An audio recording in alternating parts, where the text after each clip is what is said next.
Donc, il s'agit de Paola Tubaro, qui est professeure à l'ENSAE, donc sociologue et économiste, je dirais, et puis avec un parcours varié, mais qui s'intéresse en particulier récemment ou depuis longtemps à aux impacts notamment sociétaux de l'IA. Voilà. Donc, eh bien, je vous donne la parole. Merci. Merci beaucoup aux organisateurs de cet événement dans ce lieu aussi beau, et merci aussi à tous les étudiants et étudiantes qui se sont déplacés, aux collègues qui sont venus. Donc, ce que je vous invite à faire dans cette première heure, c'est de faire un peu un déplacement cognitif. Arrêtez pour un instant de penser à l'intelligence artificielle en tant qu'aventure intellectuelle humaine et prendre un point de vue un peu plus terre-terre, si vous voulez, la regarder comme la regarderait un économiste, c'est-à-dire comme un processus de production, c'est-à-dire comme si c'était un bien produit quelconque, une voiture, des vêtements, des chaussures. Pourquoi? Parce qu'il y a là des enjeux importants, sociétaux et économiques, sur des choses qui sont déjà en train de se passer et qui sont peut-être un peu moins connues que des débats sociétaux auxquels vous auriez peut-être pensé un peu intuitivement, genre est-ce que l'IA va détruire des emplois, est-ce que elle va plutôt augmenter la productivité? On laissera tout cela de côté. On laissera de côté ce que j'appelle le déploiement de l'IA, c'est-à-dire une fois que un outil, je sais pas, ChatGPT, il y a 2 ans, a été diffusé et donc il est maintenant utilisé à plusieurs endroits. Ok, ça on sait. Mais qu'est-ce qui se passe avant que quelque chose comme ChatGPT, comme le nouveau outil de DeepSeek ou je sais pas quoi, qu'est-ce qui se passe avant qu'un outil comme cela puisse être en fait diffusé, mis sur le marché, utilisé?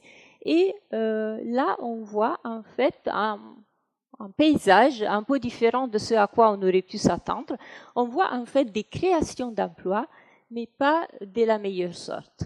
Et c'est de ça que je vais surtout vous appeler aujourd'hui, vous parler aujourd'hui, avec la question donc de qu'est-ce que fait l'IA au travail qu'il a produit et donc quelles implications pour l'éthique de l'IA, pour la pratique des chercheurs, des modélisateurs, des data scientists qui iront la développer à l'avenir.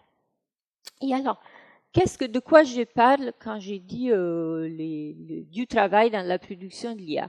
En fait, alors si on veut synthétiser de manière ultra simpliste en la création d'un produit, on va dire, d'IA, pour la plupart aujourd'hui, il va s'agir de quelque chose qui est généré avec du machine learning de différentes manières.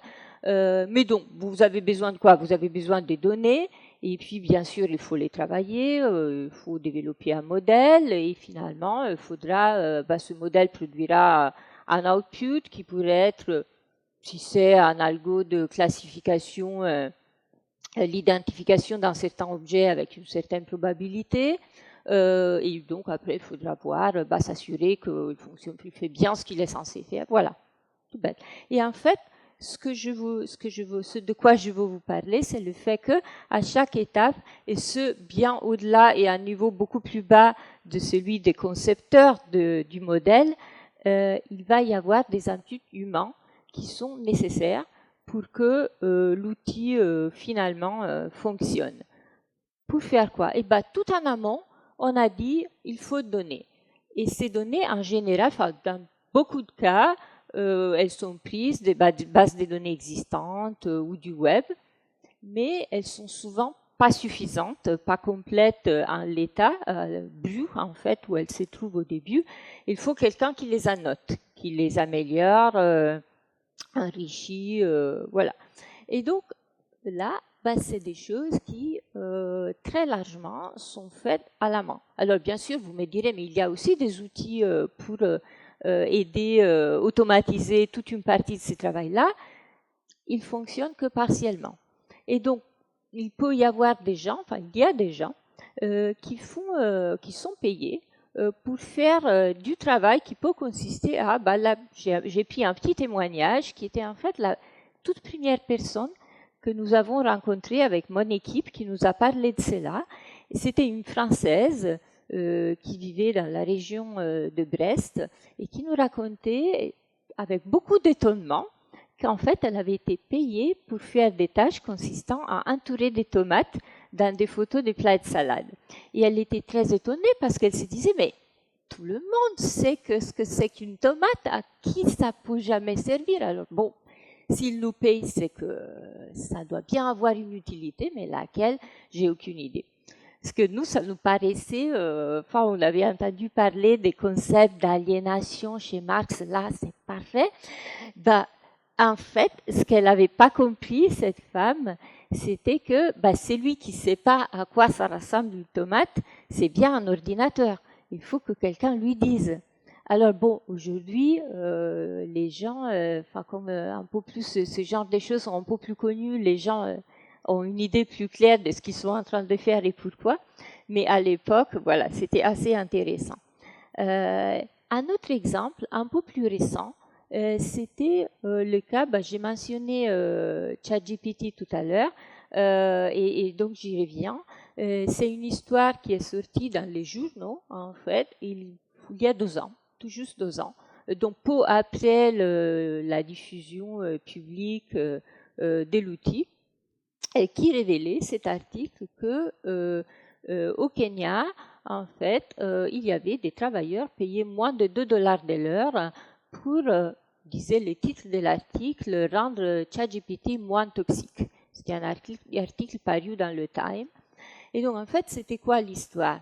C'était que la première version de GPT-3, donc le modèle qui était utilisé à cette époque-là, avait été entraîné sur des données extraites du web, qui donc étaient pas exempte de contenu qui pouvait être raciste, sexiste, violent, disons inacceptable d'une manière ou d'une autre. Et OpenAI, l'entreprise derrière ChatGPT, elle voulait surtout pas que son chatbot sorte des choses comme ça, une fois interrogé par des usagers. Et donc, en fait, qu'est-ce qu'ils ont? L'idée a été, on va le réentraîner en lui montrant des contenus acceptables et pas acceptables pour qu'il apprenne à savoir qu'est-ce qu'il faut filtrer, qu'est-ce qu'il faut pas dire, en gros. Et donc, en fait, ce qu'ils ont fait, c'est qu'ils ont envoyé une grosse collecte de données provenant principalement du dark web à une petite entreprise avec un site au Kenya où des travailleurs en fait ont été payés pour annoter à la main quel texte était acceptable, lequel était inacceptable selon les consignes de l'entreprise pour que en fait ce réentraînement puisse avoir lieu et que donc l'outil de détection puisse finalement être incorporé à la version suivante, puisse être intégré à ChatGPT. Et donc ça a suscité cet article-là. Donc je vous ai mis la petite citation en bas si quelqu'un est intéressé à aller le regarder.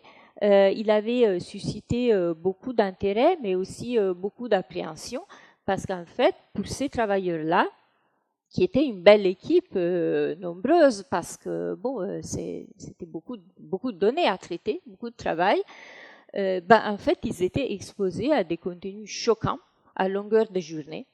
Et ça a fini pour certains par créer des problèmes, des types psychologiques, des types de santé mentale qui n'étaient pas du tout compensés par l'entreprise, qui n'avait pas prévu genre du soutien psychologique pour ces personnes. Et donc voilà, ça avait créé un peu le scandale à ce moment-là.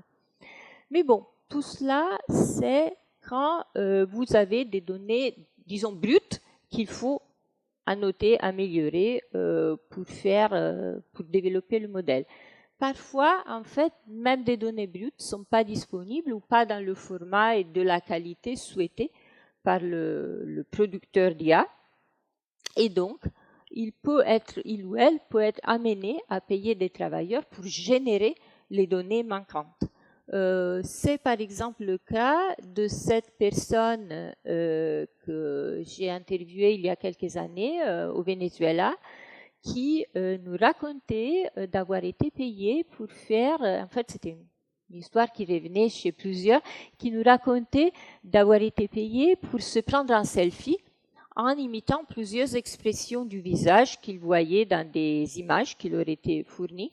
Et donc, il fallait se prendre une photo souriante, une photo en pleurant, une photo en criant, une photo avec une expression de peur ou d'étonnement, enfin, différentes choses.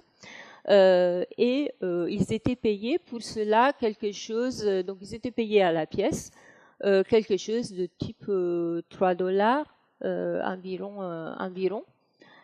Et pourquoi? Parce que, donc clairement, c'était pour un algo de reconnaissance faciale, et ça se comprend, parce que bon, il y a bien des grosses bases de données en reconnaissance faciale qui sont utilisées par plein de chercheurs, mais qui peuvent être, pour certaines applications plus fines, peuvent être insuffisantes. Si on veut effectivement, par exemple, voir le même visage avec plusieurs formes d'expression d'émotion ou de sentiment, pour pouvoir coder quelque chose qui reconnaisse cela, et on n'a pas forcément cela dans des données extraites du web, il faut se le procurer.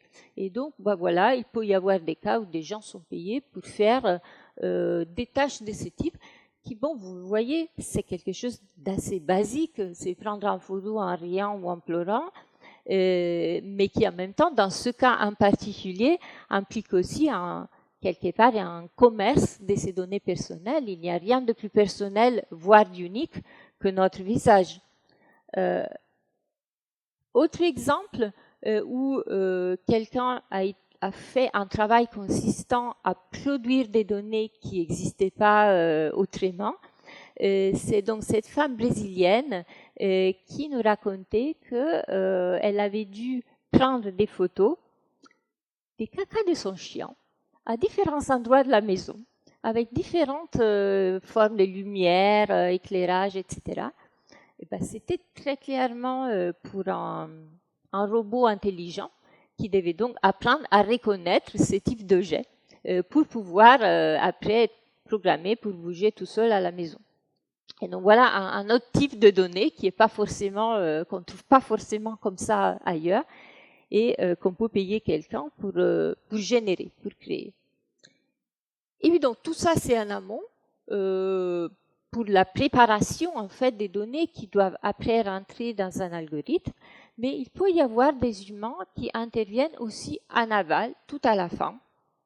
Là, le cas que je vous propose pour illustrer cette possibilité, c'est donc le produit était un assistant vocal. Imaginez Siri, Alexa, Cortana, ce genre de choses.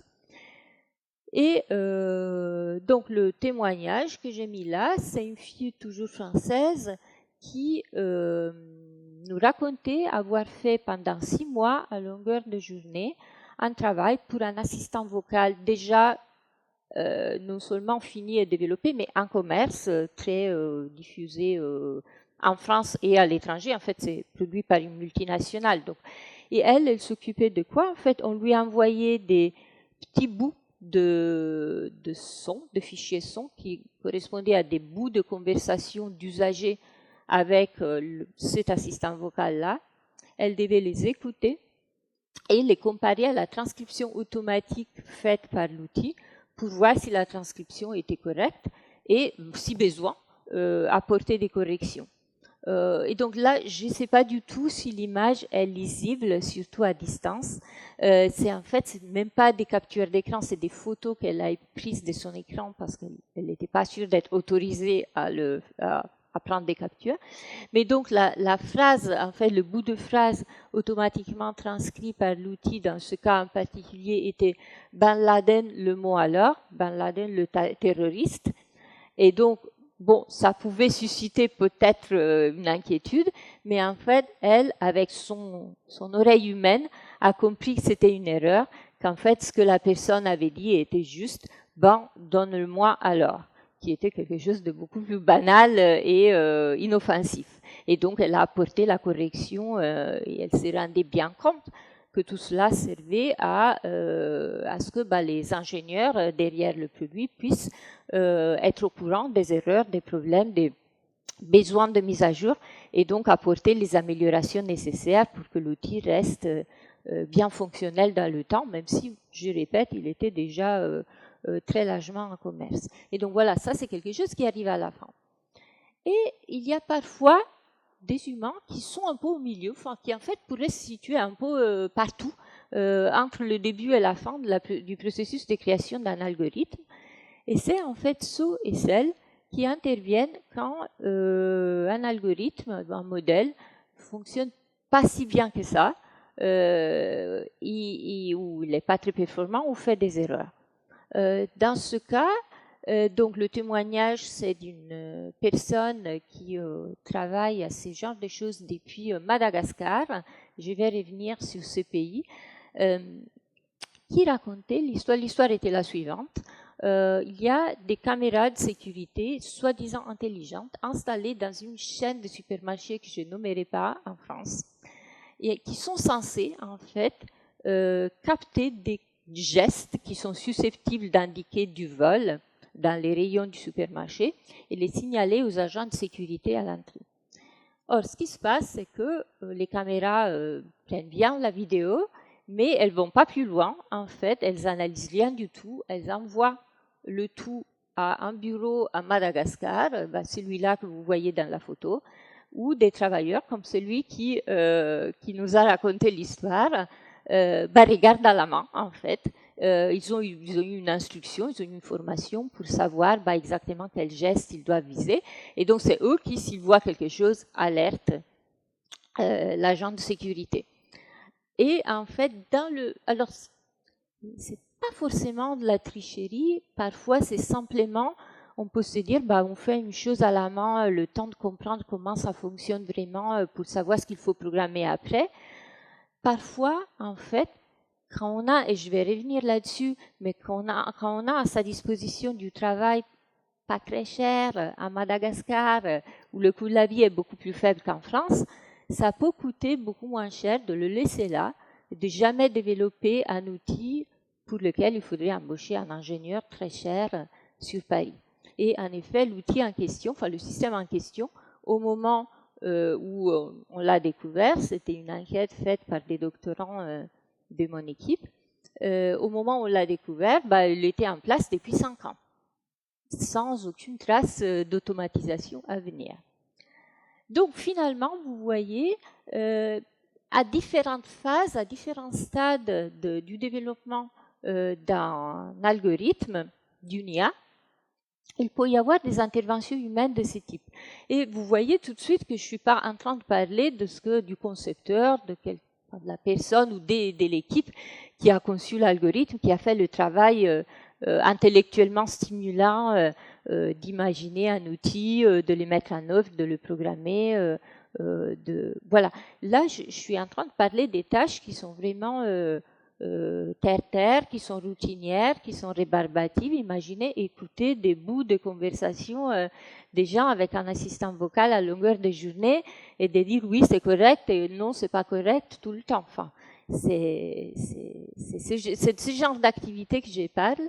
Et là, la question est que c'est quelque chose de très, très répandu, de très vaste, malgré qu'on en parle très peu, mais dont le volume est très vaste. C'est un marché qui est florissant, international. Là, j'ai mis juste quelques images des sites web d'entreprises qui offrent ce type de services aux producteurs d'IA.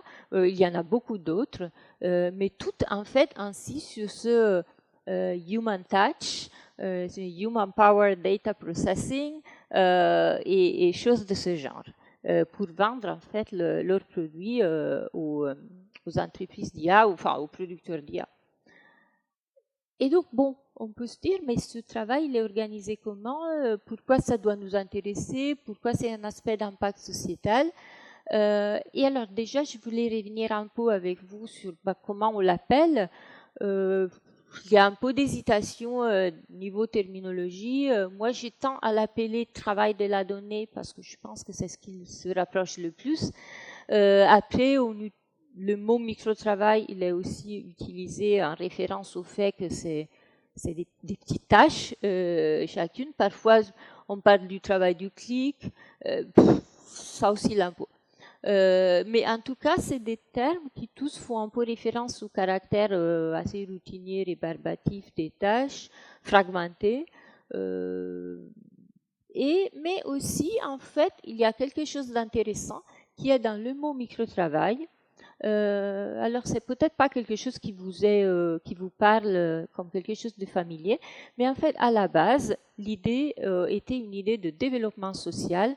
Il y a tout un ensemble d'initiatives dans les pays à faible revenu qui s'appelle la microfinance, et ce sont des initiatives qui visent à l'inclusion financière des gens qui n'auraient pas accès aux banques parce que c'est des trop pauvres, des exclus, bref.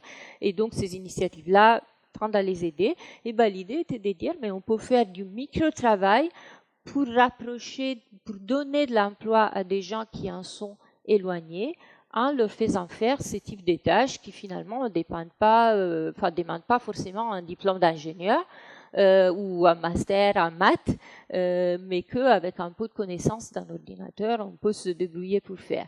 Et donc, en fait, il y avait derrière, au début, dans certains cas au moins, une promesse d'aide au développement.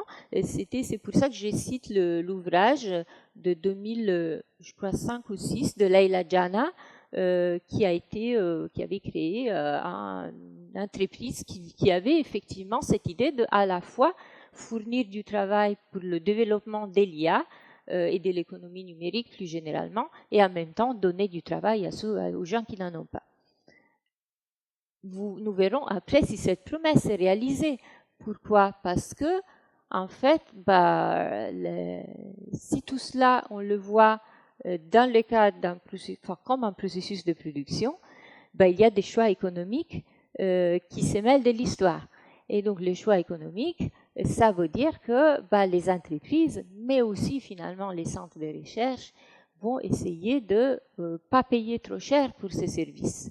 Et une pratique qu'on a vue 1000 fois dans des cas d'autres industries se retrouve ici, et c'est la pratique de l'externalisation.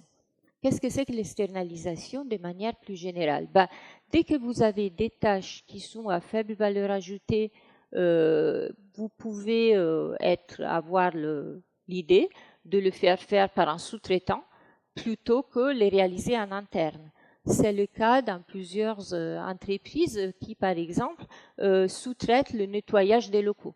La personne qui vient faire le ménage n'est pas forcément un employé de l'entreprise elle-même, c'est un employé d'un sous-traitant qui a été chargé de venir vider les poubelles ou je ne sais pas quoi. Et ça permet à l'entreprise de se centrer sur son cœur de métier. Et donc, la même chose arrive dans le monde des technologies et donc de l'IA, c'est-à-dire que les grandes entreprises, et les petites aussi, de Google jusqu'à la plus petite start-up que vous pouvez avoir en tête, elles préfèrent se concentrer sur les activités de haut niveau, type la conception d'un modèle, et externaliser, sous-traiter tout ce qui est la notation, la génération de données. Mais en général, ceci a des implications qui ont été étudiées dans d'autres industries et qu'on retrouve telles quelles là, qui sont que, en général, les sous-traitants, c'est des entreprises plus petites, plus faibles, plus précaires, et qui donc traitent les travailleurs moins bien que l'entreprise mère, on va dire, l'entreprise du tech, d'où vient la commande à la base. Ça peut créer d'ailleurs des chaînes d'externalisation assez complexes avec plusieurs couches de prestataires, de sous-traitants et d'intermédiaires. On a vu dans certains cas que si on a pour un client qui serait une entreprise du web, on peut avoir en fait plusieurs sous-traitants et intermédiaires un qui fournit les outils techniques pour faire la notation, par exemple, un qui recrute les travailleurs, un qui les gère au jour le jour, bref. Et on a fini avec mes collègues par appeler ces systèmes, quand on les trouve aussi des formes aussi complexes, du deep labor, avec clairement un clin d'œil au deep learning que leur travail va servir. Une autre forme d'externalisation permise par les technologies passe par des plateformes. Alors, quand je parle de plateforme, j'entends quelque chose, imaginez Uber. Hein? Uber, c'est pas un employeur, c'est une plateforme par laquelle, si moi, à la fin de cette journée, pour rentrer chez moi, je veux appeler un chauffeur, je peux passer par Uber qui va me trouver quelqu'un qui me ramène à la maison. Et ce quelqu'un va être un indépendant qui gère sa propre entreprise, Uber jouant en intermédiaire. Et là, c'est ce que vous pouvez avoir. Dans certains cas, c'est exactement la même chose, sauf que au lieu de le service, au lieu d'être un transport, ça va être une génération de données, une annotation de données, ou l'un des exemples que je vous ai montré. Ce qui implique, vous avez certainement entendu parler des disputes autour de Uber ou de Deliveroo ou de toutes ces plateformes-là, pour la façon dont les travailleurs sont dans des situations de précarité très forte. Et là, c'est pareil, en fait. Ils sont payés à la pièce, aucune garantie d'engagement de long terme, et donc beaucoup d'incertitudes en fait sur leurs revenus et leur avenir. Mais la grosse différence entre Uber ou Deliveroo d'une part et les activités dont je vous parle aujourd'hui, c'est que ces dernières, on peut les faire à distance. Enfin, si je veux un chauffeur Uber, en fait, le chauffeur en question, il doit être dans les parages. Il doit être au moins en région parisienne. Sinon, il ne peut pas me ramener à la maison ce soir. Par contre, si je veux quelqu'un qui m'entoure des tomates dans des photos de salade, ça peut être fait a priori par n'importe qui, une fois qu'ils ont un ordinateur, une connexion Internet. Et donc, en fait, là, on retrouve une autre tendance typique des dynamiques de mondialisation de plein de secteurs industriels, qui est celle de la délocalisation. Et effectivement, on constate que ces chaînes d'externalisation, en fait, elles se déroulent très rarement à l'intérieur d'un seul pays, mais en fait, elles passent les frontières. Et c'est pour ça que je vais donner quelques exemples un peu plus concrets, c'est pour ça que j'ai intitulé ma présentation « Un voyage à travers 3 continents ». C'est parce que, en fait, si on voulait s'arrêter à étudier qu'est-ce que font du coup les entreprises d'IA en France, on ne peut pas rester en France. Hein, déjà, on a vu le cas de Madagascar où une chaîne de supermarchés française en fait s'appuie sur un sous-traitant Antananarivo. Et c'est ce qu'on trouve tout le temps. Et alors tout cela, en fait, ça permet de puiser dans des bassins d'emploi très larges, dans les pays à plus faible revenu, notamment du sud du monde, avec une offre de travail qui est là-bas en croissance. Selon les dernières estimations de la Banque mondiale, il y aurait quelques centaines de millions de personnes dans le monde qui feraient cette activité. Donc le graphique que vous voyez là, il est pris de d'un rapport qu'ils ont publié en 2003 et montre en fait la progression dans le temps du volume de ces activités mesurées par un indicateur qui s'appelle le Online Labor Index entre là c'est 2016 et 2023, donc avec une croissance assez constante. Et donc juste pour montrer en fait à quoi ça peut rassembler l'ensemble de externalisation et délocalisation. Vous vous rappelez le cas de la fille que j'ai montré tout à l'heure qui écoutait les petits bouts de conversation d'usagers dans un assistant vocal et corrigeait les transcriptions. Et j'ai dit tout à l'heure qu'elle était basée en France et travaillait pour un assistant vocal produit par une entreprise américaine. Mais en fait, la chaîne était plus complexe. Donc, l'entreprise à la base qui produisait l'outil est aux États-Unis. Elle s'était appuyée pour trouver des travailleurs sur un sous-traitant, une plateforme chinoise, qui, elle, s'était appuyée sur un site de gestion d'annonces d'emploi japonais, qui avait un sous-traitant en Espagne, par lequel la française a été recrutée.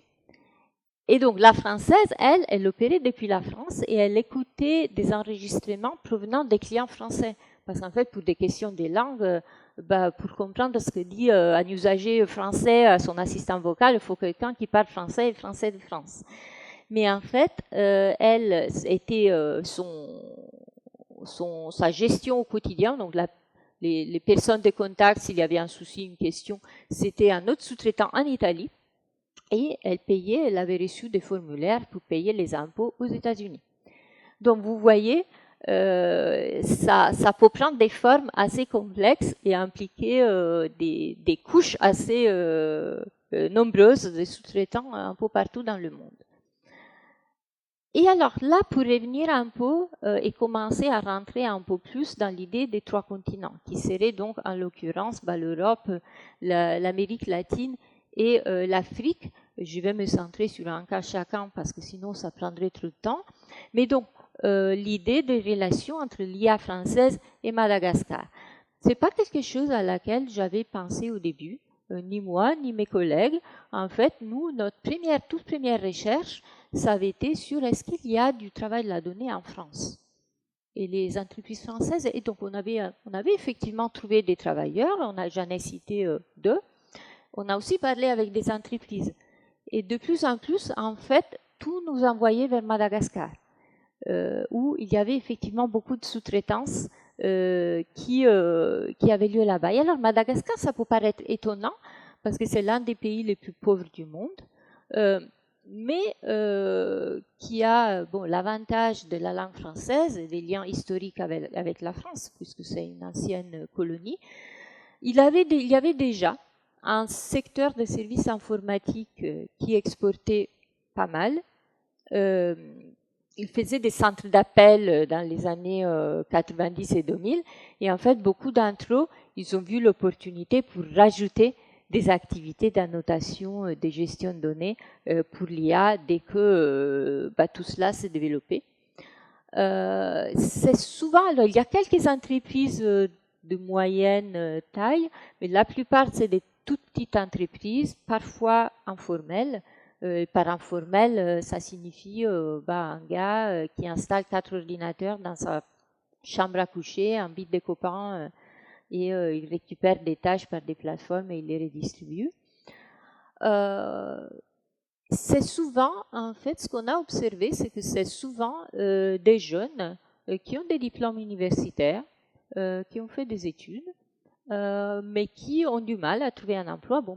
C'est des marchés de l'emploi là-bas qui ne sont pas très dynamiques, c'est le moins qu'on puisse dire, et qui pensent parfois de cette manière-là de commencer à rentrer en contact avec se faire des contacts, notamment en France, parfois ailleurs, pour préparer peut-être un projet d'émigration par la suite, à voir si ça va jamais réussir.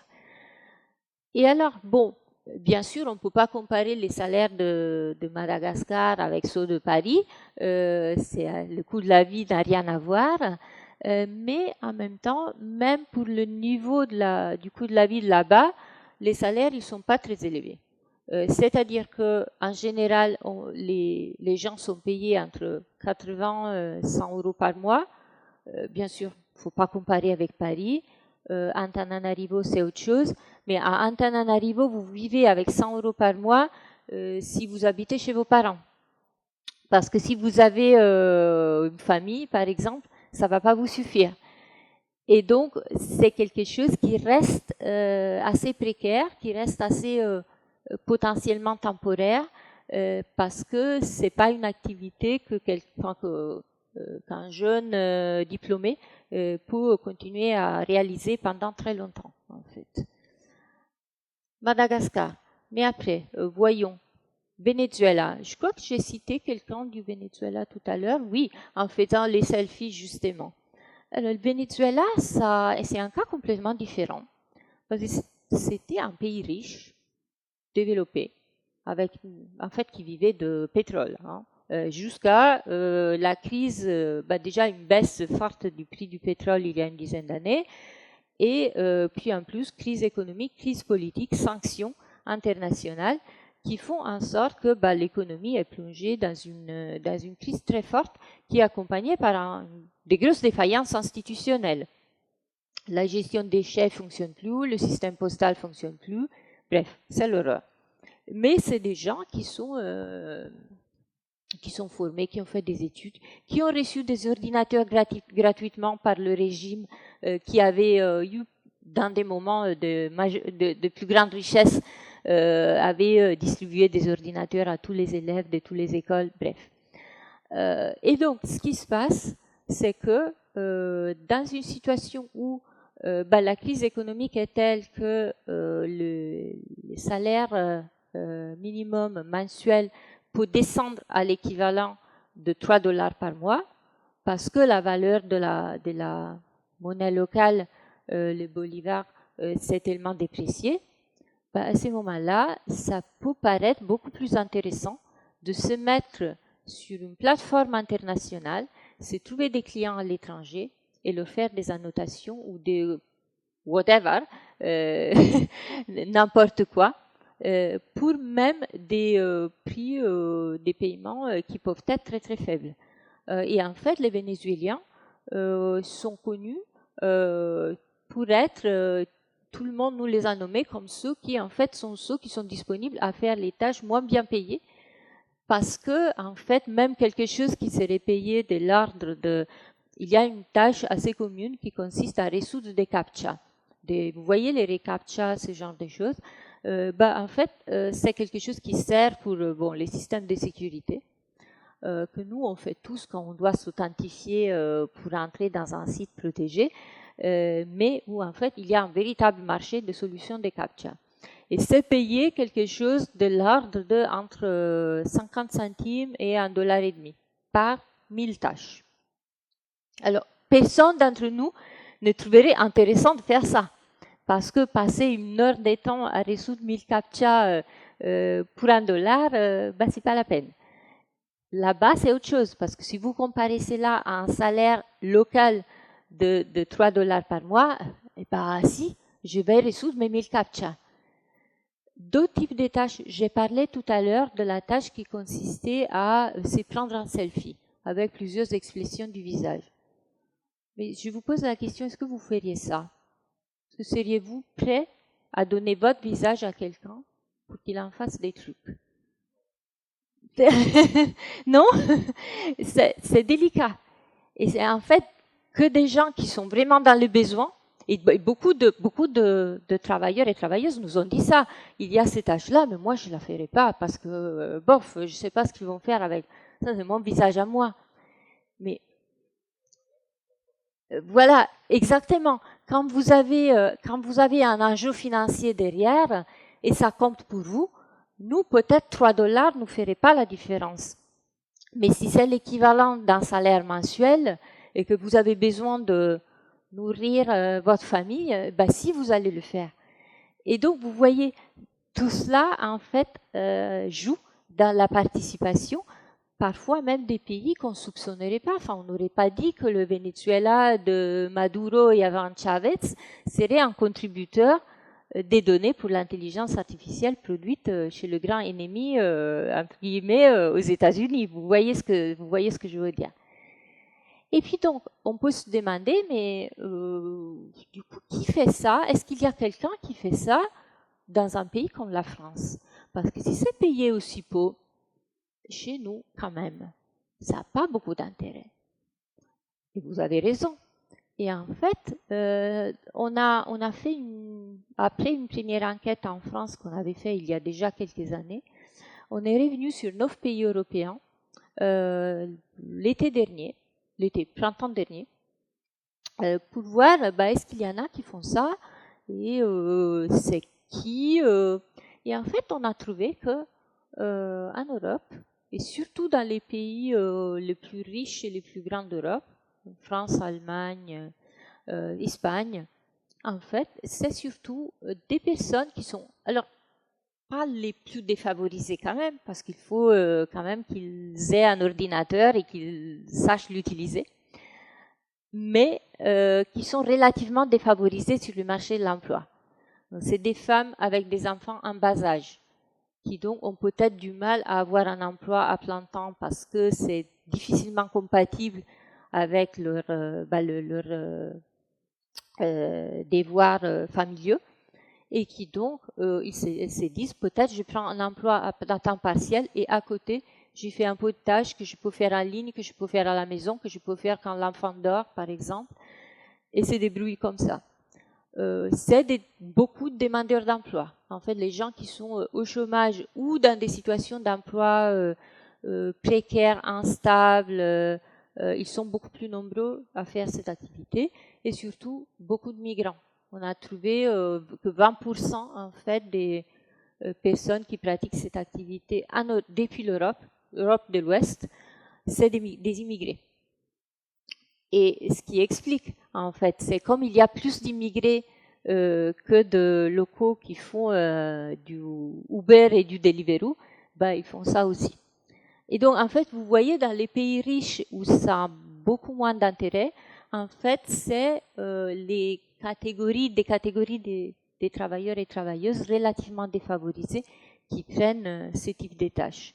Contrairement au cas du Venezuela, des pays comme le Venezuela ou Madagascar, où c'est en fait plutôt des élites, parce que c'est des gens qui ont une éducation, qui sont diplômés, qui savent se débrouiller financièrement d'ailleurs, parce que pour convertir les dollars gagnés en ligne en bolivares au Venezuela, ça va pas non plus de soi, qui se lancent dans ce genre de choses. Donc c'est des populations qui sont toujours défavorisées, mais pour des raisons différentes, si vous voulez. Et donc bon, là je dépasse les 3 continents pour donner un regard un peu plus vaste sur la base de ce qu'on sait dans la littérature et ce qu'on a recherché nous-mêmes avec mon équipe. En fait, on voit des flux internationaux assez importants. Alors, de l'Amérique latine, ils vont majoritairement vers les pays qui sont un peu plus leaders, plus à la pointe de la production d'IA, Amérique du Nord, Europe secondairement, un peu Russie même. Il y a tout un flux dont je n'ai pas parlé, ça a été étudié davantage par des collègues dans des pays anglophones, qui est tout ce qui va de l'Asie du Sud et Sud-Est vers la Grande-Bretagne et les États-Unis. Et puis, il y a l'Afrique qui fournit l'Europe. Bon, on a vu le cas de France-Madagascar, mais il y a aussi l'Afrique qui fournit l'Asie de l'Est, la Chine. Hein, on avait interviewé des entreprises en Égypte qui prenaient des commandes pour des producteurs chinois. Et donc, pour arriver un peu à une conclusion et laisser un peu de temps pour les questions, le fait de voir l'IA dans cette perspective-là nous l'a fait apparaître comme une nouvelle étape d'un processus de mondialisation qu'on connaît, dont on connaît les caractéristiques par d'autres secteurs qu'on retrouve de manière assez similaire dans le monde de l'IA. Et on voit le même résultat, qui est une distribution assez inégale des bénéfices et des coûts, si vous voulez, de cette industrie. Et alors, quoi faire? Parce que ce qui nous intéresse, c'est d'aller de l'avant et de ne pas se limiter à dire qu'il y a quelque chose qui peut paraître un peu problématique. Une solution possible, ça réside dans les lois. Il en existe une en France, une au niveau européen, en Allemagne, aux États-Unis même, sur ce qui s'appelle le devoir de vigilance, qui est quelque chose qui a été mis en place pour les entreprises mondialisées en général. Le législateur, pour cela, il n'avait pas du tout en tête l'IA spécifiquement. Et en fait, l'idée, c'est de dire que une entreprise doit être responsable pour le respect des droits du travail, des droits humains, tout au long de sa chaîne de production, même si c'est en dehors de ses frontières en tant qu'organisation et même si c'est en dehors de ses frontières nationales. L'idée à la base, c'était d'éviter que des usines qui produisent du textile au Bangladesh brûlent alors que le client est, je sais pas, Zara ou une entreprise de textile de chez nous. Mais en fait, on pourrait appliquer le même principe à la production de l'IA. Et il y a une association en France qui s'appelle Intérêt à agir, qui est en train de réfléchir beaucoup à comment en fait utiliser cette loi pour produire des améliorations des pratiques. Et puis, donc, j'avais dit au début que le travail de la donnée ou micro-travail avait aussi porté aussi cette promesse de développement, donner de l'emploi à des gens qui n'en ont pas. Et donc là, on peut répondre à la question de savoir est-ce que c'est une réussite ou pas trop. Et la réponse, malheureusement, jusque-là, est pas trop, parce que oui, d'une part, il est vrai, ça donne du travail à des gens qui n'en ont pas. Et au Venezuela, il y a beaucoup de gens qui sont très contents d'avoir cette opportunité, parce que c'est leur seule manière d'accéder à des dollars dans une situation très difficile. En même temps, c'est pas quelque chose, développement, ça évoque quelque chose de durable dans le temps. Et ça ne l'est pas.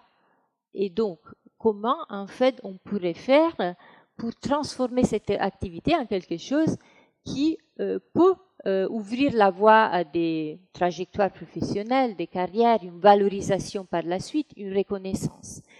Et une première étape pour moi pour faire cela, au-delà de respecter des standards minimaux, payer les gens au moins au salaire minimum, des choses comme ça.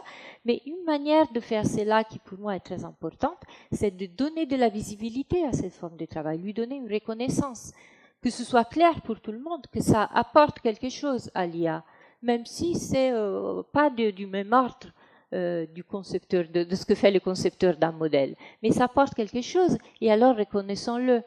Ça peut permettre en fait une ouverture, même si on prenait plus l'habitude en tant que producteur, en tant que praticien de l'IA, de communiquer davantage, mais mes données, elles viennent d'où?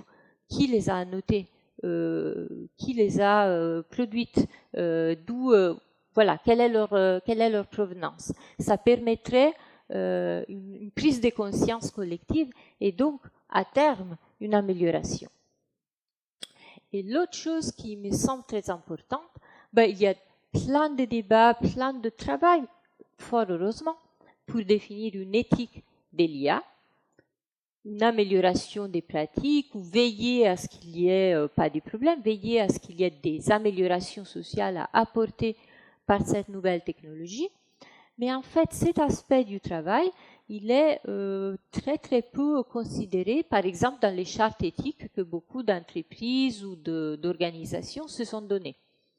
Et pour moi, c'est quelque chose qui doit être intégré, qui manque pour l'instant et qu'il faut remettre dedans. Et là, je reviens à ma comparaison entre l'IA et quelque chose qui apparemment a rien à voir, les vêtements, les chaussures.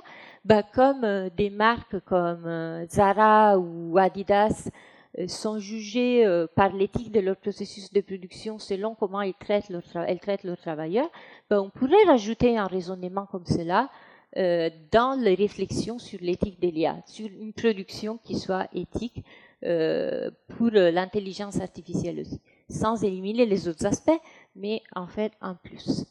Et voilà, on m'a dit de vous indiquer quelques approfondissements possibles.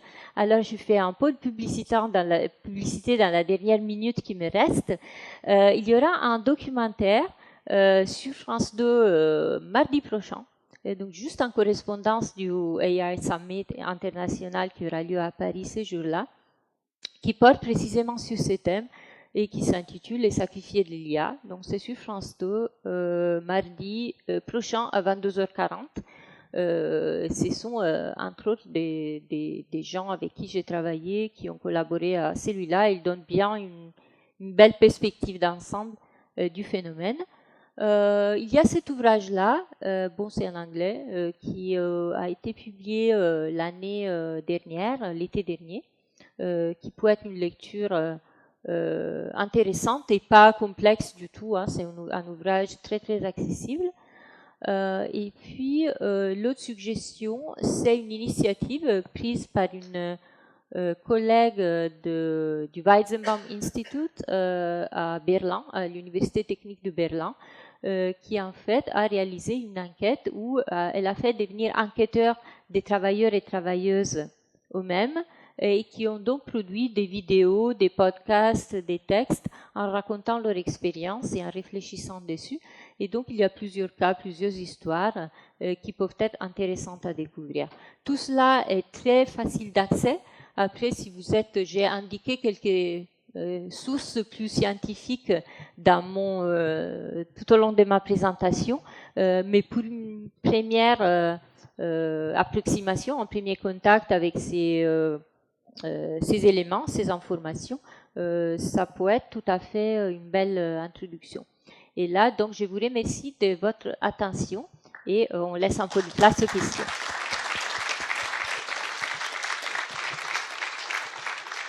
Merci beaucoup Paola pour cette très belle présentation. Donc on a une dizaine de minutes pour les questions. Donc, on va faire passer le micro avec Christophe de l'autre côté. N'hésitez pas, on est là pour ça.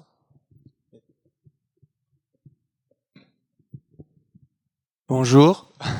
Je voulais savoir si il y avait, si dans votre travail vous avez étudié quelles conséquences ça a sur la psychologie des gens qui font ça, ou quel regard ils portent sur leur travail. Est-ce qu'ils le considèrent comme valorisant? J'avais en tête qu'il y avait eu un scandale avec OpenAI de travailleurs. Je me demande si c'était pas Madagascar qui labellisait des textes en disant est-ce que ce texte est raciste, est-ce que ce texte est voilà, donc est-ce que Oui, oui, tout à fait. Vous avez raison. C'est celui que j'ai cité tout au début. Okay. Ah oui, j'étais pas là. Oui, donc, non, pardon. J'avance. Voilà, c'est celui-là. C'était au Kenya. Effectivement, c'est exactement ce cas-là. Okay.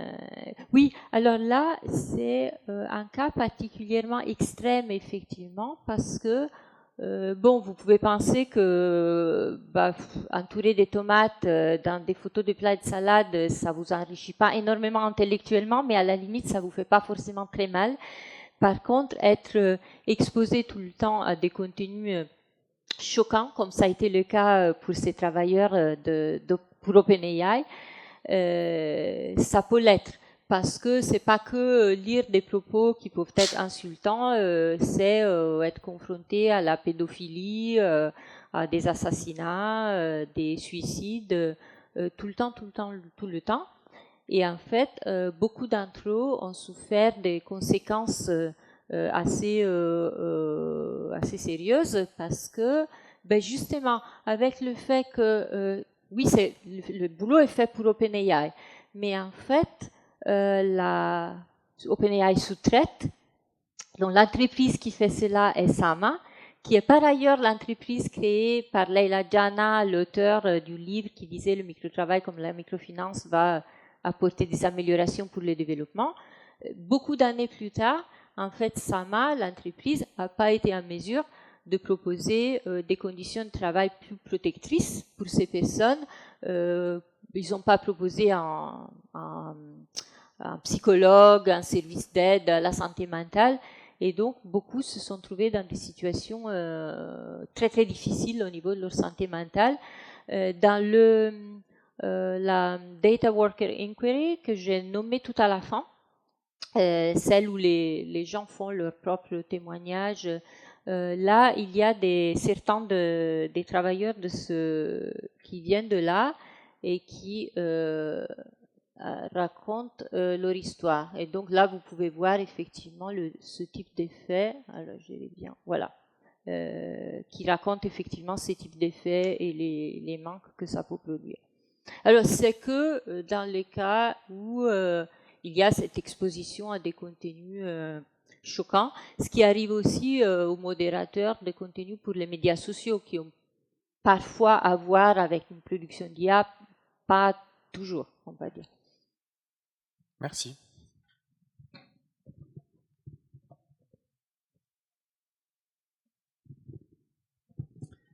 Oui, bonjour, j'ai une question. J'ai trouvé ça très intéressant, mais je me demandais justement par rapport au point de vue un peu d'économiste, de dire on s'intéresse à la production, et là l'exposé focalisé sur la dimension travail, mais et finalement c'est peut-être pas là où se trouve la singularité. Vous l'avez souligné en conclusion sur le fait que dans le retail, il y a d'autres exemples, dans la production de médicaments aussi, tout est délocalisé. Rien n'est produit en Europe.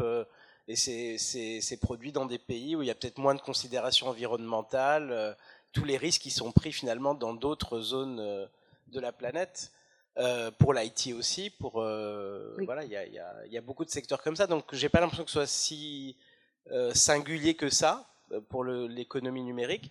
Par contre, pour moi, le modèle économique est un peu aberrant par rapport justement à ces autres secteurs, dans le sens où la matière première ici, dont le réservoir est Internet, et ben, tout le monde peut se servir librement. Le coût est nul, en fait, pour la matière première.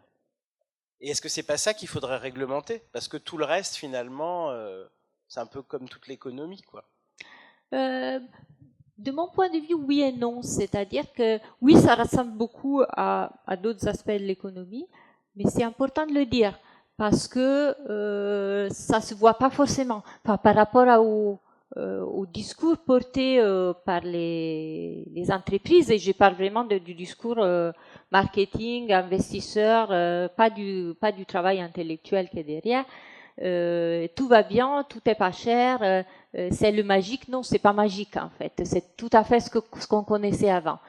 Est-ce que les données sont vraiment gratuites? Elles l'ont été dans beaucoup de cas. Est-ce que ces données continueront à être suffisantes pour les développements futurs? Il y a beaucoup d'entreprises qui s'interrogent sur la disponibilité des données pour aller plus loin aujourd'hui. Moi-même, j'ai vu les cas de génération de données que j'ai vu où les données, il faut les acheter ou les faire produire parce qu'elles n'existent pas dans le format ou la typologie ou la qualité désirée.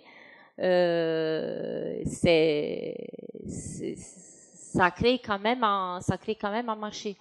Et il y a de toute façon des inégalités y compris entre entreprises, sur la capacité de savoir les traiter et d'avoir la puissance pour les traiter. Après, il y a aussi la question de quelles données nous sommes en train de parler. Est-ce que c'est des données personnelles? Est-ce que ça ne va pas toucher aux droits des personnes? Et ça, c'est en train d'être... ça a été réglementé en Europe, pas toujours pas dans tous les pays au même niveau. Mais je pense que c'est peut-être un peu plus complexe que la situation de données gratuites qu'on pouvait avoir, qu'on a pu avoir pendant un certain temps, au moins au niveau des tendances. Alors, si je peux encore une question, c'est par rapport justement au fait qu'il y a des données peut-être plus spécifiques et qui ne sont pas les données qu'on trouve sur Internet produites par toute l'humanité. Et d'ailleurs, c'est intéressant aussi de revenir un peu aux bases d'Internet qui étaient des bases quand même très libertaires, très anticapitalistes, hein, de voir aujourd'hui qu'il y a cette exploitation, ça fait quand même un peu sourire. Donc c'est pour ça que je m'interrogeais sur la nécessité sans doute de réglementer des accès à ces données pour des usages capitalistiques. Mais maintenant, sur des usages plus spécifiques, où effectivement c'est peut-être pas de la donnée Internet, c'est peut-être de la donnée, je sais pas, pour la médecine par exemple. Là, l'annotateur, c'est pas le tout un chacun, c'est des annotateurs experts. Donc là, le micro-travail, c'est peut-être un clinicien, un ingénieur, des gens qui ont fait des études longues, qui ont une expertise qui s'est forgée au fil des années. Et donc, comment est-ce que cette situation-là, elle rencontre les problématiques qui ont été soulevées ici? Oui, oui, tout. Alors, je suis quand même d'accord avec l'idée de réglementer l'accès aux données. Hein. Ça, je l'ai pas dit, mais mais je suis tout à fait d'accord. Oui, oui, non, effectivement, il existe cela. En santé, typiquement. Alors, j'étais au courant d'un cas, mais j'ai pas pu l'étudier personnellement, donc je le connais assez moyennement. De données d'imagerie médicale qui étaient envoyées en Roumanie à des gens qui avaient bien une formation, mais qui pouvaient, les conditions du pays permettaient de les prendre comme annotateurs, certes spécialisés. Dans les cas que j'ai étudiés plus directement, disons que les cas les plus complexes, c'est en général tout ce qui est pour les images pour la voiture autonome, par exemple. Là, c'est moins évident. Les travailleurs reçoivent des formations avant. C'est pas forcément quelque chose qui est passé à tout le monde. Et c'est un peu plus restreint. Donc, il y a différentes gradations, en fait. Résoudre... il y a des choses à peu près pour lesquelles il n'y a pas vraiment besoin de super connaissances, d'autres qui sont beaucoup plus spécialisées. Et donc, ça explique aussi des différences des modèles d'affaires selon les cas. Merci. On a le temps pour une question tout au bout. Bonjour. Alors, je vous remercie déjà. Moi, je suis vénézuélien et je trouve vous avez décrit assez bien la situation de mon pays. Donc, déjà, merci pour ça. Et j'ai une question par rapport aux conditions de travail des gens qui sont dans ces situations. Est-ce qu'ils peuvent réclamer, vu qu'il y a une chaîne d'externalisation qui est assez grande, est-ce qu'on ne perd pas l'information, par exemple, des travailleurs qui veulent dire quelque chose, mais qu'au final, ça ne revient pas aux gens de l'entreprise initiale, parce que justement, la chaîne elle est tellement longue qu'au final, on ignore les problématiques concernant les travailleurs. Oui, vous l'avez dit vous-même, oui, vous avez entièrement raison. C'est un problème qui se pose dans plein de cas. Justement, le cas du Kenya, ça a pu remonter et donc OpenAI s'est mobilisé parce que c'est passé dans la presse internationale et tout le monde et donc du coup ils ont dû réagir. Mais dans plein d'autres cas, non, c'est très difficile et parfois les gens abandonnent parce qu'ils se disent que c'est pas la peine. Et donc il y a plein de cas de, je sais pas, de paiement non reçu mais jamais réglé. C'est exactement comme vous l'imaginez, malheureusement. Merci Paola. Merci. Pour terminer, j'ai une petite question personnelle. J'ai vu passer récemment des offres d'emploi pour des personnes qui ont fait des études de mathématiques, qui sont de bons codeurs, pour s'inscrire sur une plateforme et corriger des exercices de mathématiques ou corriger du code. Et donc, est-ce que ce travail du clic, finalement, ne va pas nous toucher, nous tous, dans tous les métiers, quel que soit le niveau d'expertise, au-delà d'entourer des tomates, finalement? Ah oui, c'est tout à fait possible et plausible.